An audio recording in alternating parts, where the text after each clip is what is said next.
Pakutana selanjutnya makada wedding iga disedekai taudee nas sempajang. Bolehkah kita bersedekah kepada orang yang tidak salat? Dipanesai yewe taudee nas sempajang. Yang pertama, apakah dia salat? Apakah dia tidak salat? Nasaba dia metun akui makadang kesempajang, ataukah dia tidak mengakui wajibnya salat itu?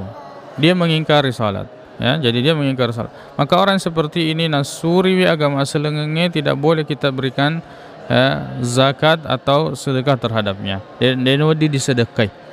Ya, kenapa? Nasaba nasuri agama selengenge nasaba dia telah mengingkari salah satu rukun Islam, yaitu sempajang. Ya, kemudian yang kedua, apabila yarto dia sempajang kita telah melihat ternyata dia sempajang nasabah karena dia malas, misalnya dia mengakui bahwa dia wajib, ya, salat itu wajib nekia makutu pigau ipatatong boleh kita berikan, ya, wedding disedekai nekia dari kamu pa atau mas sempaja menggalo sempajana itu lebih baik dan lebih berhak untuk kita, ya, sedekahi daripada orang yang tidak salat. Wallahu ta'ala a'la wa a'lam.